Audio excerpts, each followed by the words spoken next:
Buenas tardes, mi nombre es César Augusto Gutiérrez Salazar, estudiante del doctorado en Educación de la Universidad de Santiago de Cali. El trabajo que voy a presentar el día de hoy es para el Seminario de Problemas Educativos Contemporáneos.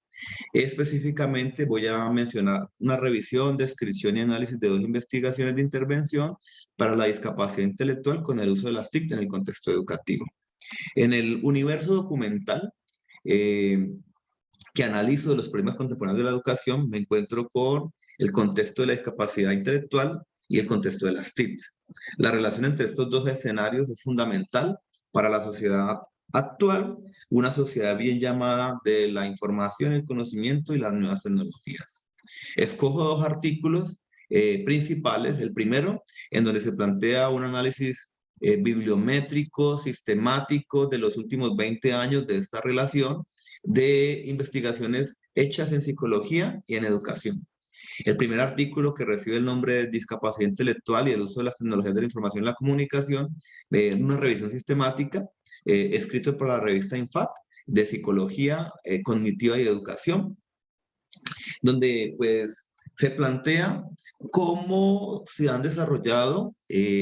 por lo menos en las revistas Scopus, Latindes, WOS,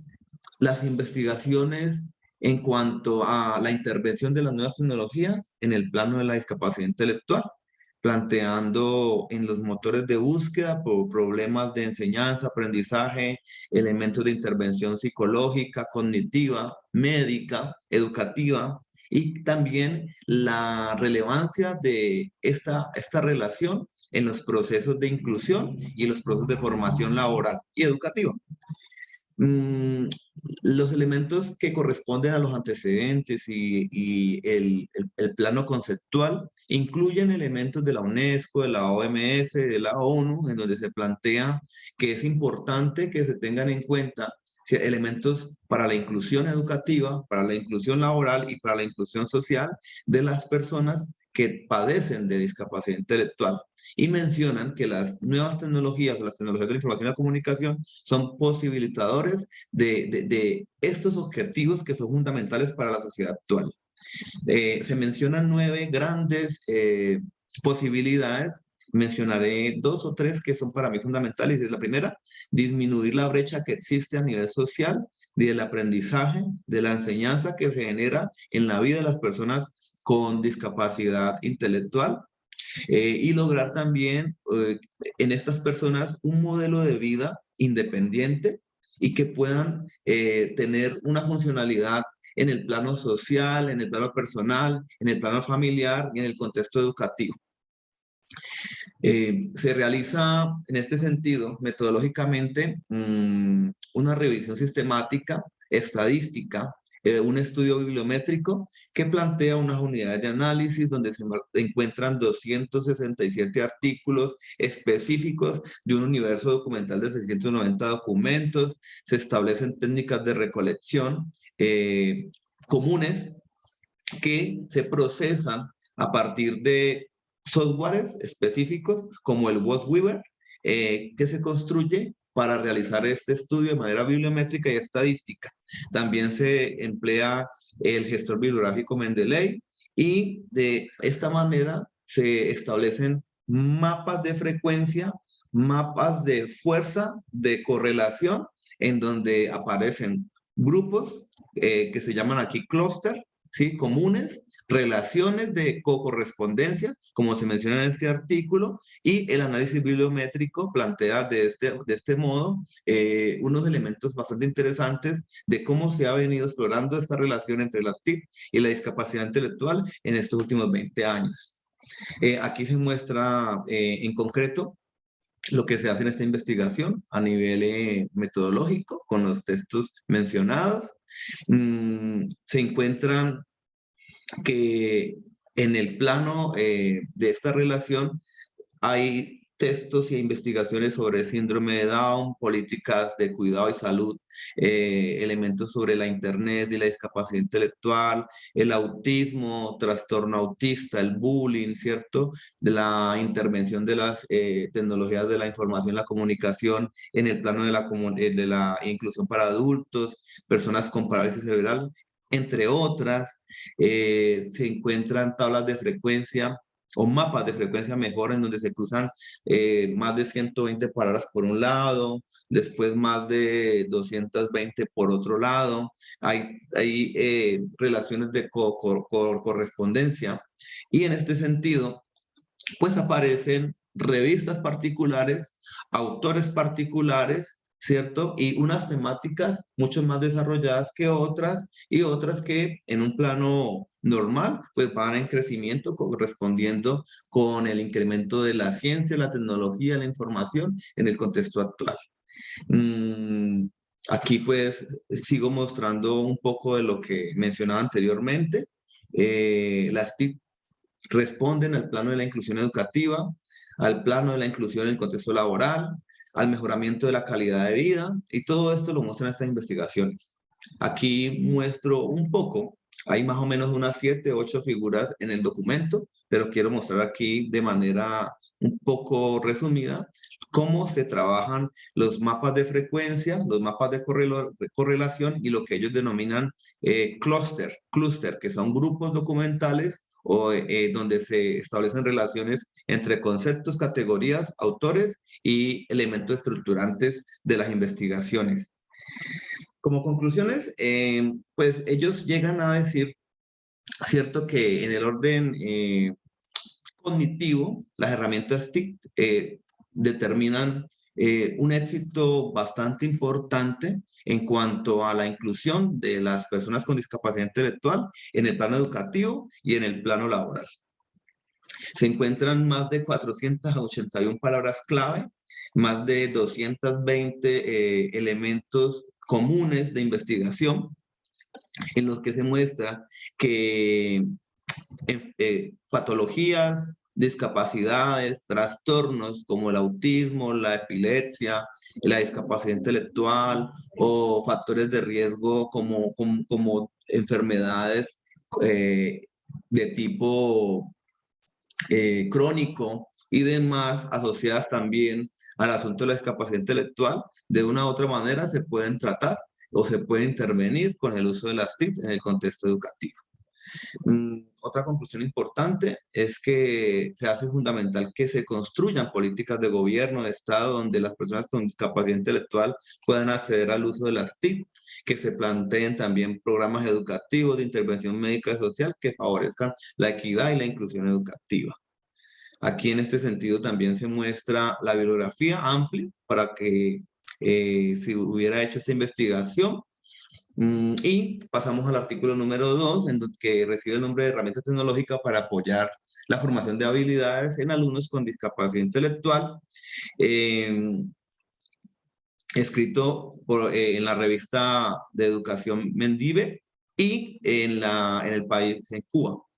en una provincia de Cuba. En este sentido, pues se plantea la investigación específicamente para crear una herramienta tecnológica tipo software educativo que favorezca en el plano de la intervención a personas con dificultades de discapacidad intelectual. En este sentido, en la provincia del Pinar del Río, se plantea la investigación. Primero se hace un diagnóstico a nivel educativo con directivos, docentes y estudiantes que tienen discapacidad intelectual. Se plantea qué herramienta posibilitaría la intervención en este contexto y se desarrolla entonces el software educativo como un objetivo fundamental para este contexto. En este sentido, entonces, se plantea esta herramienta TIC, que recibe el nombre de Sistema Informática para la Gestión de Habilidades, con el objetivo de que se contribuya, ¿sí?, al fortalecimiento de las habilidades en alumnos con discapacidad intelectual y se complemente las prácticas didácticas de los docentes. El trabajo muestra, ¿cierto?, como resultado, la aplicación o el software educativo que fortalece, ¿cierto?, los procesos educativos, pero también de una u otra manera permite el mejoramiento en las habilidades fonéticas del lenguaje, de motivación y de relación familiar y de reconocimiento de formas en estudiantes con discapacidad intelectual. Los profesores trabajaron en la investigación con una muestra de 2 estudiantes en una escuela, en dos sedes, Se plantea un método de investigación analítico, sintético e inductivo, deductivo. Se plantea también métodos de estadística descriptiva e inferencial, métodos empíricos, y de una u otra manera se hacen también tablas de frecuencia con respecto a la relación entre conceptos y variables que se establecen en cuanto a los objetivos que se pueden cumplir con el software educativo, el fortalecimiento de las habilidades que se logra, las limitaciones y demás. La herramienta, sí, CIHAP, para resumirla, permite de una u otra manera la socialización de los estudiantes, la comprensión de estructuras del lenguaje, la comprensión de formas a partir de una secuencia didáctica informática, plantea una herramienta informática. Aquí, de una u otra manera, se plantean algunas de las fotografías o imágenes en donde están las caras o los interfaz que posibilitarán al usuario que administra la herramienta, al maestro que permite didácticamente y pedagógicamente en el contexto educativo que se lleva a cabo la herramienta, el estudiante que desarrolla las actividades dentro de la herramienta educativa, ¿cierto? Y que esto pone en concreto lo que se mencionaba en la investigación anterior. Se plantean entonces como resultado la creación de esta herramienta educativa que tiene tres contextos, de acuerdo a los usuarios que la usan: el administrador, el profesor, el alumno, que cumplen sus roles como lo mencioné anteriormente. Es una herramienta muy parecida a una página web, a un blog, sí, pero mucho más dinámico, interactivo y motivante y flexible y fácil de usar, porque es específicamente para personas con discapacidad intelectual. ¿Y qué plantea esto? Cuando se lleva a cabo en el escenario educativo, que es importante que en el plano de intervención se usen herramientas TIC, que las herramientas TIC de una u otra manera desarrollan ciertas habilidades de tipo cognitivo o permiten fortalecer estas habilidades de tipo cognitivo e intervenir en las dificultades de tipo cognitivo que poseen estas personas que tienen estas discapacidades. Permiten también facilitar el acceso al aprendizaje del lenguaje, los procesos fonemáticos, el reconocimiento de objetos en la vida cotidiana, las familias, las grafías, pero también algo muy importante es que permite las relaciones sociales que se den de una manera mucho más fácil, abierta, flexible, autónoma. También se contribuye de una u otra manera a los procesos pedagógicos, se hace mucho más dinámicos, flexibles, y la herramienta tecnológica permite procesos individualizados que favorecen la autonomía y la funcionalidad de estos estudiantes en cuanto a sus procesos educativos. Y finalmente, pues, como lo he mencionado en este momento y en el momento anterior, cuando se habla de las TIC, se habla de inclusión y se habla de participar de los procesos de construcción de conocimiento en el contexto contemporáneo. Un contexto que está virtualizado, que es globalizado, pero que de una u otra manera permite el acceso al conocimiento de la información de una manera mucho más práctica, ágil y de una manera alterna a los procesos tradicionales que comúnmente como maestros estamos expuestos y hemos aprendido. Es la bibliografía de este artículo y muchas gracias.